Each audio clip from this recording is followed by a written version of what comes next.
mag-ano tayo, mag-bike wash tayo kasi nakailang almost 1 week na yatang walang wash to.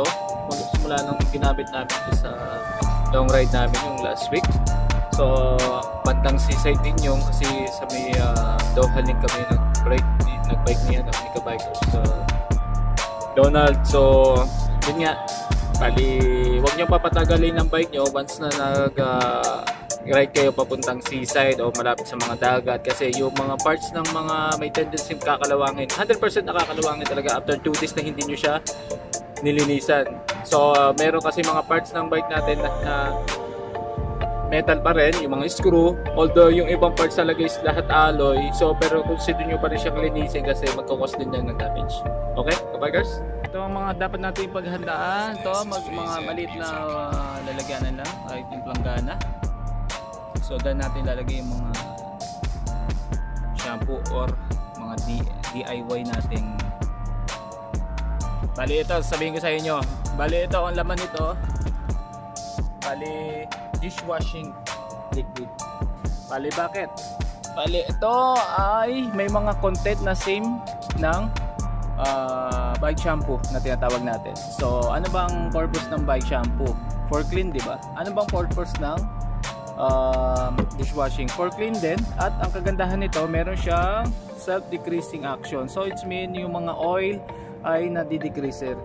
Ano bang ng purpose din ng bike shampoo? Ang bike shampoo for clean lang yata at for hindi ko lang alam, pero kagandahan nito is may decreaser siya. Mostly tinatanggal natin yung mga oil sa mga drive train natin. So let's go. Bikers, lagyan muna tayo ng tubig dito.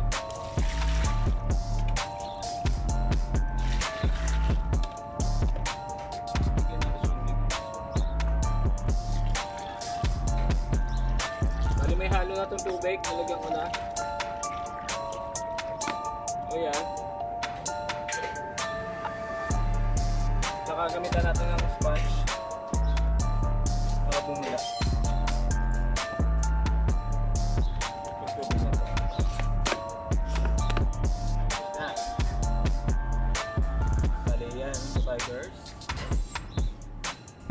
Bali handa na yung ating pang huhugas sa bike natin. So gamitan nyo siya ng sponge, mabibili lang sa mga tindahan natin. So ito yung pang-spray na sa drivetrain natin lang yan. So huwag nyo rin kalimutan basahan para mag-dry ang ating Bali mag-start na tayo mga kabikers. So unang tanggalin nyo muna yung mga accessories ng bike nyo na para hindi mabasa. So ito is meron akong speedometer, tatanggalin ko yan pati na sa baba. So tanggalin ko muna lahat yung mga accessories ko.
iwasan ng pagkasira mga kabikers.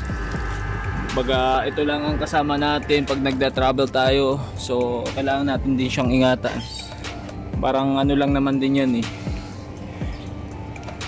ingatan mo ang isang bagay na nagpapasaya sa'yo.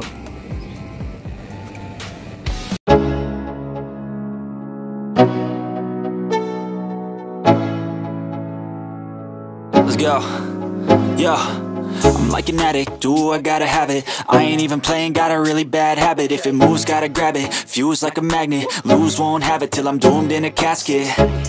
I ain't playing, got a weird mind. If you work 8 hours, I'ma work 9. If the shit tastes sour, you should taste mine. I'ma stay in power for a long time.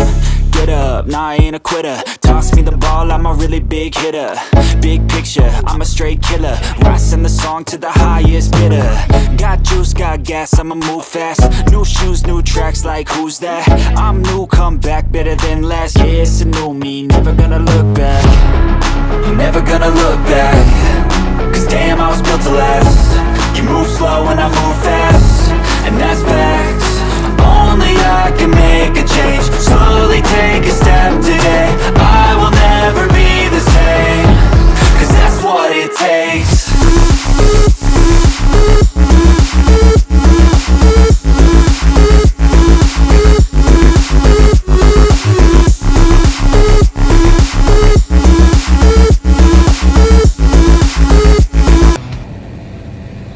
Ito mga kabikers, dito na ginamitan ng brush kasi at nakikita nyo naman yung gulong ko, slick tire, baga wala siya mga spike. Kasi for fast rolling itong wheels natin, itong ating mugs, itong ating wheels, itong ating gulong. So hindi na required yung brush, pero kapag kayo gumagamit ng MTB, yung may mga spike, yung ating mga mugs, gulong, yun gamitan nyo ng brush para malinisan yung mga nakatikit na putik, lalo kung lagi kayo nag-drill.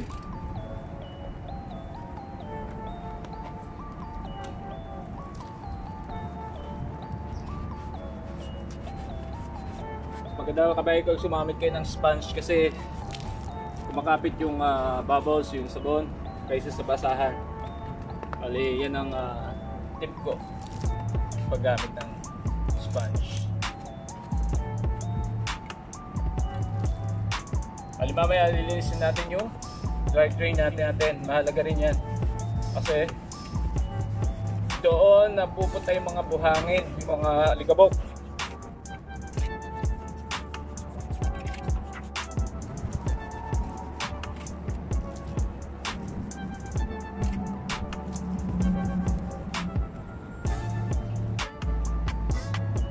Madali lang naman ang paglinis ng bike mga kabikers.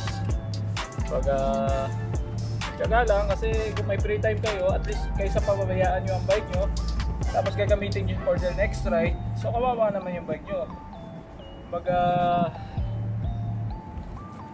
magkakos ng problema, so iwas problema, linisin natin pagkatapos natin gamitin. At least parang ano lang naman yan eh, alagaan nyo yung bagay.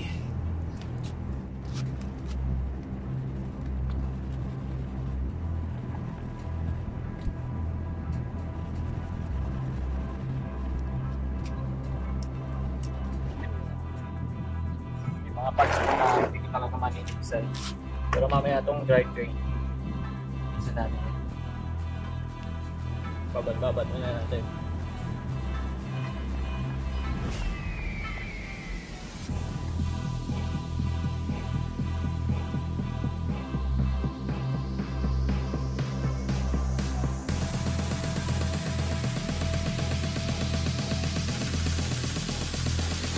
They love it when I turn up the bass.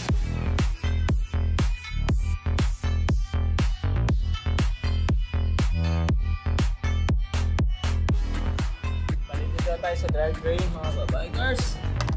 So actually mabilis lang naman ang pag linis.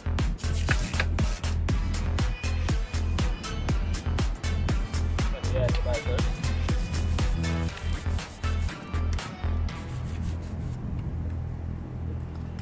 Linisin nyo lang yung mga parts na hindi na aabot lang. Up, nag-change gear.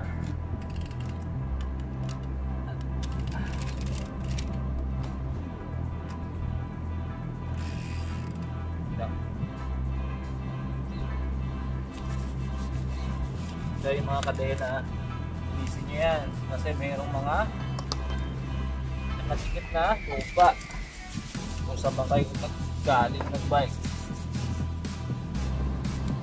So mas maganda mas nalinis.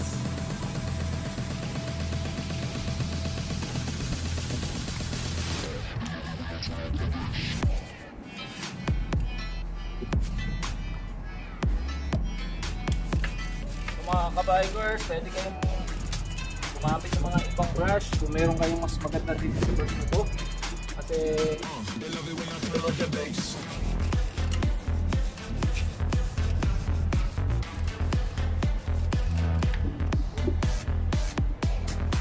medyo nahirapan tayo mga kabikers.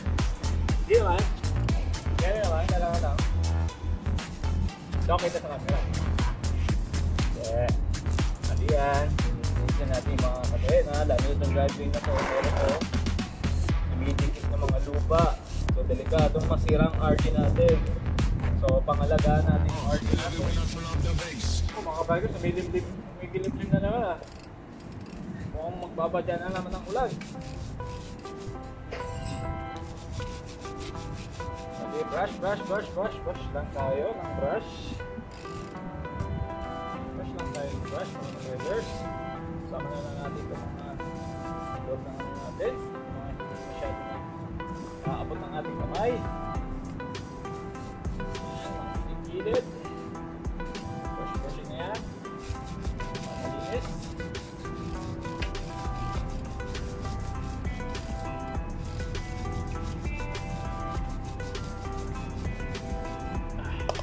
Hindi naman masyado madumi ang ating RD. Kaya yung mga hindi nating abot na kaya ng kamay natin, isok-sok. Bali, gamitan natin ito.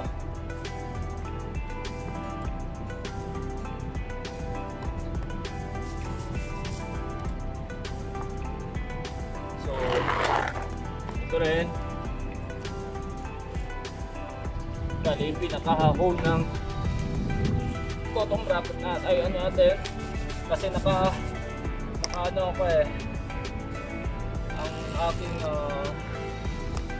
bottom bracket ay naka Halotech.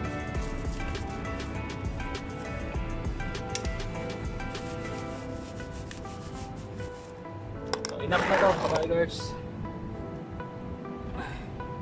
Pero huwag nyo ibabad, banlawan nyo din agad.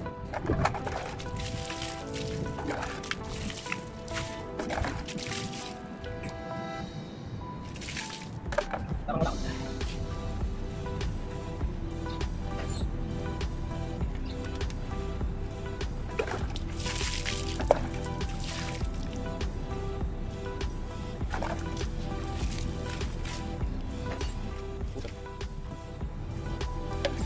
Balibanlaw na tayo mga bikers.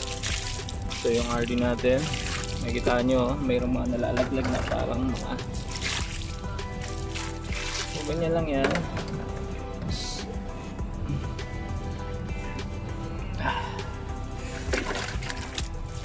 At nakaligo na si Bea.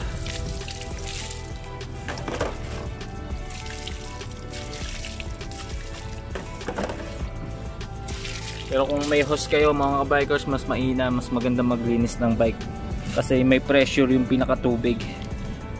So sa atin kasi walang salpakan ng hose dito, may hose tayo. Pero walang salpakan ng hose, good luck.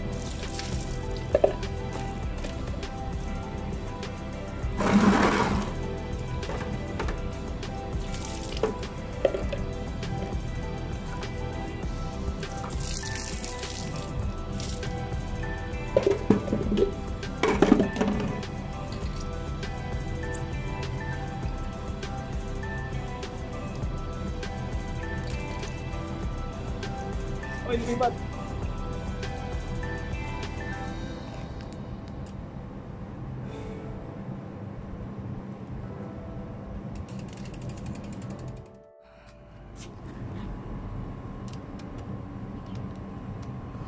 So mga kabikers, ngayon punasan na natin siya.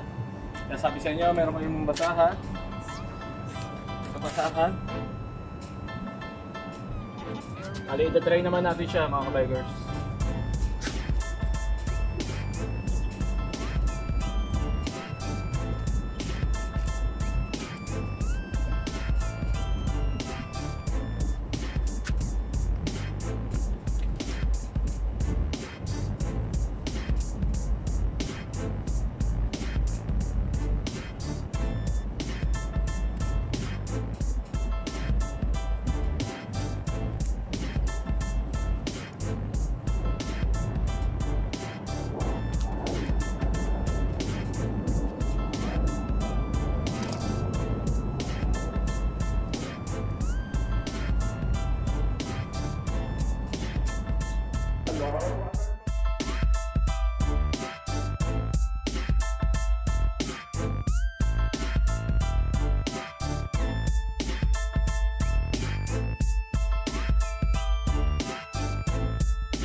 Kali makita nyo kabikers, walang grease, walang mga langis ang kadena. Yan ang maganda. Tapos lagyan nyo na ng tawag dito,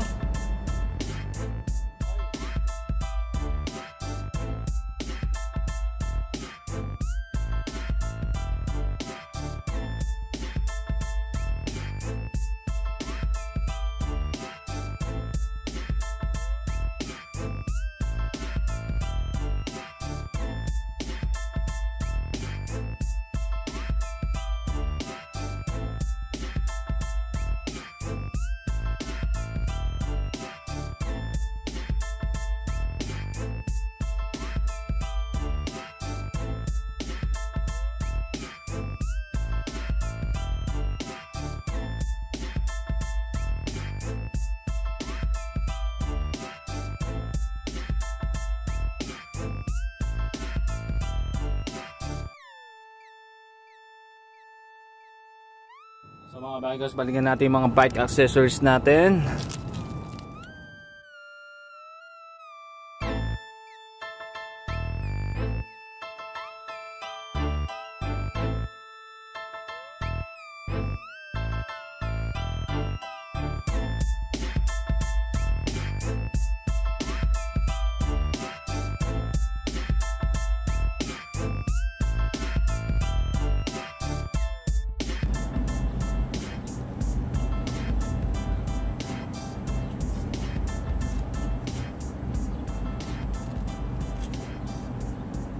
Dali, pag naglo-long ride kayo mga kabikers, mahalaga meron kayong hand pump.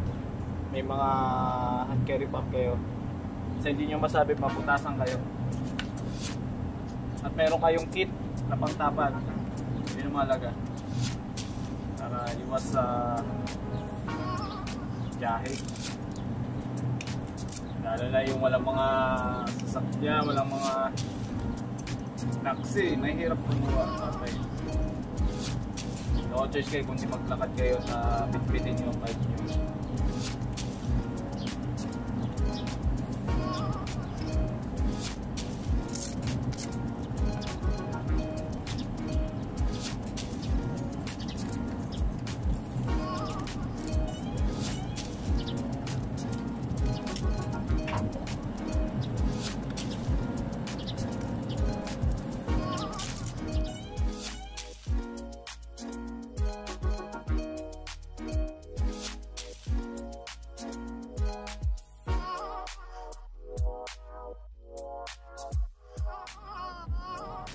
Gamit ako ng memory foam para sa upuan, para extra comfort mga bikers. Kasi yung masakitan natin puwit.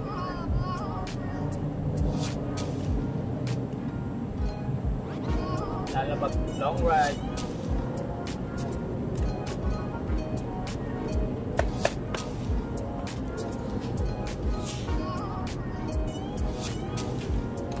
Ano itong speedometer?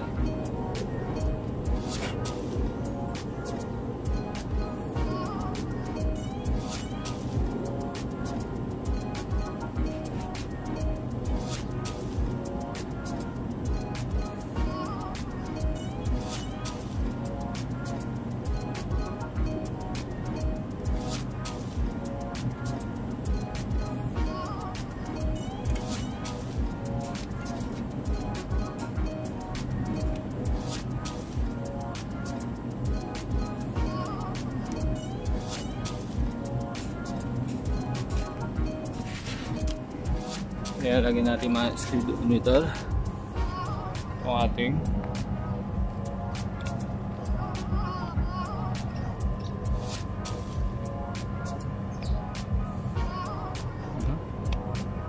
yan.